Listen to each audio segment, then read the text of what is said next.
Olá pessoal, sejam bem-vindos a mais uma aula de Direito Constitucional. Aula de hoje sobre questões objetivas e discursivas temáticas relativas à separação de poderes. Essas aulas têm por objetivo reforçar o que foi estudado, preenchendo ainda eventuais lacunas que ficam ao longo do curso. Nós vamos, portanto, analisar questões de múltipla escolha e questões discursivas relativas à separação de poderes. Vamos lá? Primeira questão, diz lá: em relação às imunidades, marque certo.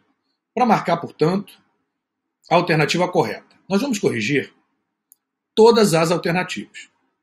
Então, letra A. Os governadores de Estado, por simetria, possuem imunidade prisional. Artigo 86, parágrafo 3º da Constituição. Diz lá no artigo 86, parágrafo 3º. Enquanto não sobrevier sentença condenatória, nas infrações comuns, o presidente da República não estará sujeito à prisão. Grife Presidente da República. Veja que a imunidade, prevista no parágrafo 3º do 86, ela é direcionada ao presidente da República, tendo em conta as suas funções constitucionais, como chefe de governo, onde o presidente pratica atos de governo propriamente dito e atos de administração, mas principalmente em razão das suas funções como chefe de Estado. Então, principalmente em razão das funções do presidente da República como chefe de Estado, é que a Constituição confere exclusivamente ao presidente da República imunidade. Imunidade prisional, do parágrafo 3º do artigo 86, e a imunidade processual, também no artigo 86, agora parágrafo 4º. O STF já se manifestou na ADI 978, dizendo que não podem as constituições estaduais ampliarem, em nome de uma possível simetria, as imunidades previstas no parágrafo 3º e 4º do 86 para alcançar governadores de Estado. Então não podem as constituições estaduais, em nome de uma possível simetria, estender a imunidade prisional do parágrafo 3º do artigo 86 e tampouco a imunidade processual do parágrafo 4º do mesmo artigo 86. Porque não há, tecnicamente, simetria entre as funções de presidente ou do presidente da República e as funções de governadores de Estado, Distrito Federal e muito menos de prefeitos. Governadores e prefeitos atuam como chefe de governo no âmbito estadual, distrital e municipal. Praticam atos de governo e atos de administração. Porém, não têm função de chefia de Estado. Não tem função, como presidente da República, de comandante em chefe das Forças Armadas. Logo, não há simetria entre as funções constitucionais do presidente da República e dos demais chefes do Poder Executivo, no âmbito estadual, distrital e, como dito, muito menos municipal. Então, essa opção A está errada. Já respondemos também, a partir da letra A, a opção B. Os governadores de Estado, desde que previsto na Constituição Estadual, possuem imunidade penal relativa a exemplo do presidente da República. Não. Os mesmos argumentos indicados na resposta da opção A. Inclusive, quanto à posição do STF, ADI 978. Opção C. No caso de julgamento do presidente da República por crime comum, a sentença condenatória tem como efeito principal da pena a perda do cargo. Ou seja, o presidente da República é processado por crime comum, lembrando, desde que relacionado à função, por força do parágrafo 4º do artigo 86, e é eventualmente condenado. No caso de condenação, a pena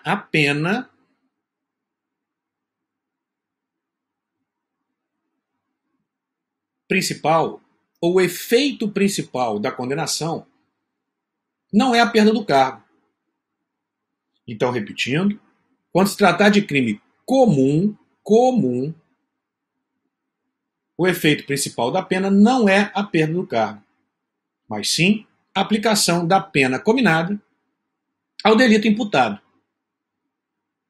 4 a 10, 6 a 20, restrição de liberdade, mas não a perda do cargo. A perda do cargo é efeito secundário da condenação, não é efeito principal da condenação.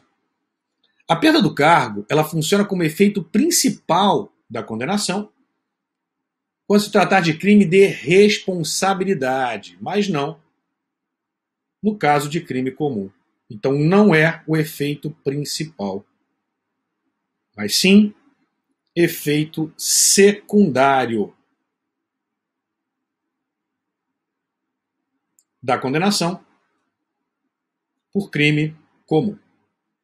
Letra D. A sentença condenatória por crime de responsabilidade decorre de decisão proferida pelo presidente do Supremo Tribunal Federal. Errado. No crime de responsabilidade, muito cuidado com essa pegadinha. No crime de responsabilidade, quem condena ou absolve o presidente da República é o Senado Federal. E ao condenar, o Senado Federal edita uma resolução. O presidente do STF não profere qualquer decisão. O presidente do STF, ele atua apenas como condutor do julgamento no Senado Federal, no caso de crime de responsabilidade. A condenação, ela é proferida pelos senadores. Veja o que diz o parágrafo único do artigo 52. Nos casos previstos nos incisos 1 e 2, funcionará como presidente o do Supremo Tribunal Federal. Ele vai ser o condutor do julgamento. Mas preste atenção, limitando-se à condenação, e agora é o ponto relativo à opção D. Diz lá, limitando-se à condenação que somente será, grife, proferida por 2/3 dos votos do Senado Federal. Então ela não é proferida, ela não é emitida pelo presidente do STF, mas sim pelos senadores, exigindo-se para a condenação o quórum mínimo de 2/3. Então a letra D também é errada. Última opção é a opção correta, mas vamos aqui analisar. Letra E. Sendo instaurado. Então, sendo instaurado. Após a instauração, hein? Então, sendo instaurado processo contra o presidente da República no Senado Federal. Até aqui a questão está tecnicamente correta, pois o processo ele é de fato instaurado formalmente no Senado Federal. Então, instaurado o processo contra o presidente da República no Senado, por crime de responsabilidade, ficará o mesmo suspenso pelo período máximo de 180 dias improrrogáveis. Correto. Veja lá, artigo 86, parágrafo 1º, inciso 2, combinado com o parágrafo 2º. Diz lá, parágrafo 1º. O presidente ficará suspenso de suas funções, inciso 2, nos crimes de responsabilidade após a instauração do processo pelo Senado Federal. Veja que até aqui, tudo correto. Vamos ver quanto ao prazo. Parágrafo 2º. Se decorrido o prazo de 180 dias, o julgamento não estiver concluído, cessará o afastamento, sem prejuízo do regular prosseguimento do processo. Ou seja, 180 dias improrrogáveis. Então, questão número 1, correto, letra E. Questão 2. Marque a opção verdadeira. Marque a opção correta. Letra A. Os vereadores possuem imunidade formal e material. Muito importante lembrarmos que os parlamentares, de uma forma geral, possuem imunidade material e imunidade formal. Imunidade formal, processual e prisional. Então, de uma forma geral, os parlamentares possuem imunidade material, chamada também de inviolabilidade, que protege os parlamentares, civil e penalmente, por suas palavras, opiniões e votos, e possui ainda imunidade formal, prisional, que impede prisão cautelar dos parlamentares, com exceção da prisão em flagrante delito de crime inafiançável. Lembrando a crítica feita quanto à prisão tanto do senador Delcídio do Amaral, aquele primeiro ponto fora da curva, como mais recentemente a prisão do deputado Daniel Silveira. Nos dois casos, como nós apontamos, o STF fez uma manobra jurídica, uma interpretação jurídica, que tentou criar uma situação de inafiançabilidade.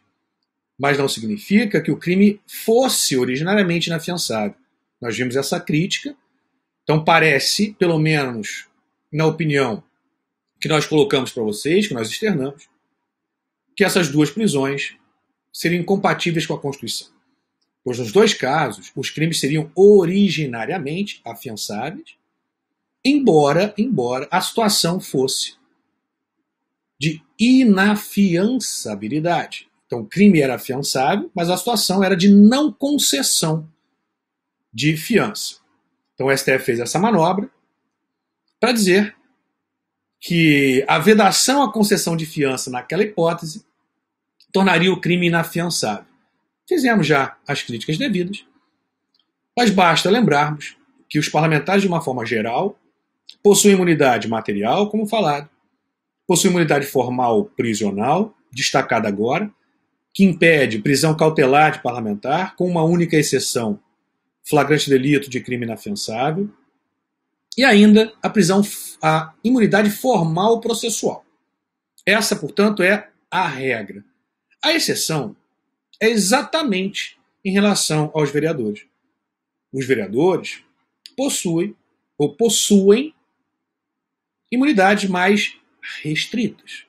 Vereadores não possuem imunidade formal. Então, vereador não tem imunidade formal prisional e não tem imunidade formal processual. Vereadores possuem apenas imunidade material. Imunidade material limitada espacialmente à circunscrição do município e limitada funcionalmente. Ou seja, desde que a manifestação parlamentar tenha se dado no exercício das respectivas funções. Veja lá no artigo 29, inciso 8. Inviolabilidade dos vereadores por suas opiniões, palavras e votos, imunidade material, no exercício do mandato, ou seja, limite funcional, e na circunscrição do município, limite espacial. Opção A está errada. Vereadores possuem apenas imunidade material. Opção A, errada. Opção B. A imunidade dos deputados estaduais está limitada territorialmente à circunscrição do Estado. Errado. A única imunidade que tem limitação espacial é a imunidade material dos vereadores.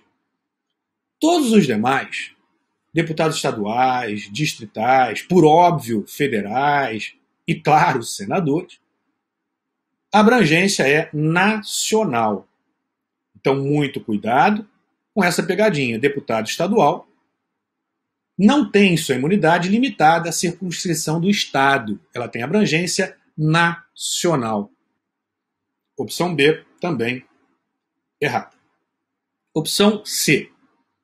Os deputados federais só podem ser processados por crimes cometidos após a diplomação com autorização da Câmara. Muito cuidado. A imunidade formal processual ela foi alterada em relação à redação originária da Constituição. Originariamente na Constituição, exigia-se a autorização da Casa Legislativa para se instaurar processo contra parlamentar. Originariamente. Essa norma, essa regra que trata da imunidade formal processual, ela foi alterada. E atualmente não se exige autorização para se instaurar processo contra parlamentar. A redação dada pela emenda 35 estabelece que após o recebimento da denúncia, ou seja, após a instauração do processo contra parlamentar, a instauração formal do processo contra parlamentar, caso o crime que deu margem à instauração de processo tenha sido praticado após a diplomação, a Constituição fala ocorrido após a diplomação, leia-se aqui praticado, aplica-se a teoria da atividade, momento em que o crime foi praticado e não o momento do resultado. Então, após o recebimento da denúncia, caso o crime imputado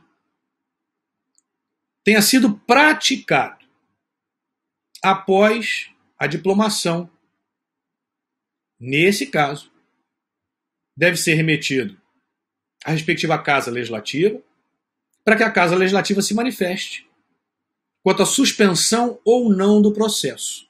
Enquanto não houver manifestação, não há que se falar em suspensão do processo. Então, para o processo ser suspenso, é necessário que a Casa Legislativa se manifeste favoravelmente à suspensão do processo. Inclusive por votação aberta. Nós temos agora um exemplo recente, o caso da parlamentar Flor de Lis. A Casa Legislativa não se manifestou ainda quanto à suspensão do processo.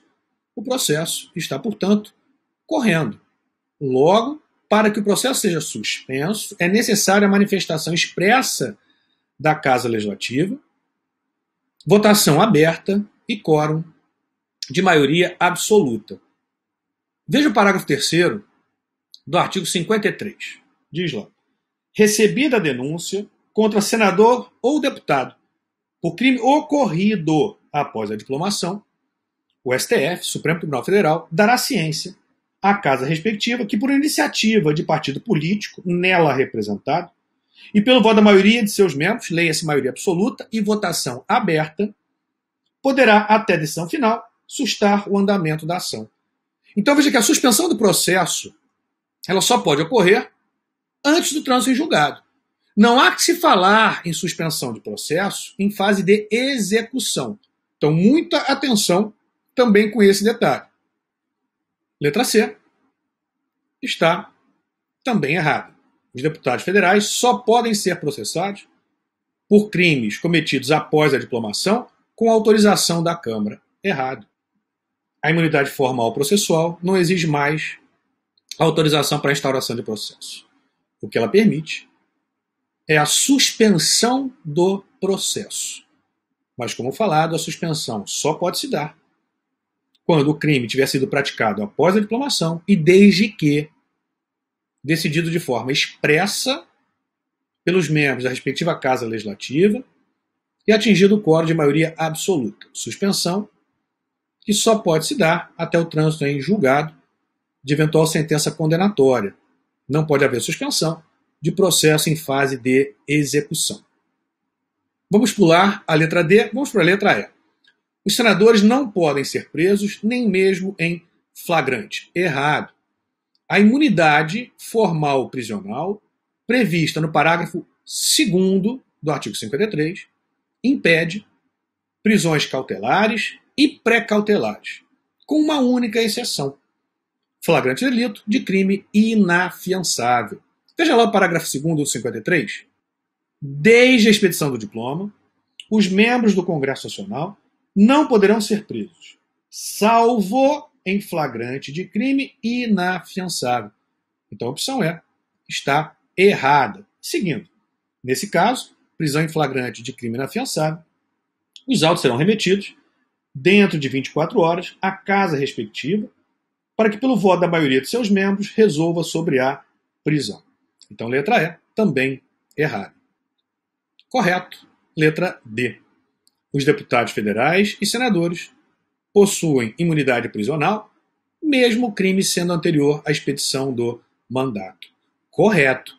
Muita atenção. A imunidade formal processual só se aplica a crimes praticados, ocorridos após a diplomação. Já a imunidade formal prisional, ela se aplica, ela incide, ela protege o parlamentar desde a expedição do diploma. Desde a expedição do diploma. Pouco importando o momento em que o crime foi cometido. O crime, portanto, pode ter sido cometido antes ou depois. Não importa. Aqui é irrelevante o momento da prática do delito. Veja o parágrafo 2º do 53. Desde a expedição do diploma, os membros do Congresso Nacional não poderão ser presos. Não importa o momento em que o crime foi cometido. O que importa aqui é o momento em que o diploma é expedido. Então, desde a expedição do diploma, o parlamentar já não pode mais ser preso.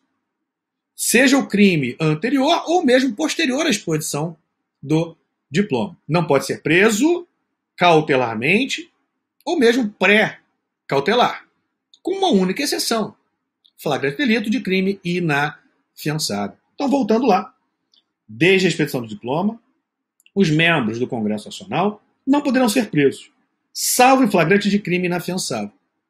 Nesse caso, os autos serão remetidos dentro de 24 horas à casa respectiva, à casa parlamentar, para que, pelo voto da maioria de seus membros, leia-se maioria absoluta em votação aberta, resolva sobre a prisão. Correto, letra D.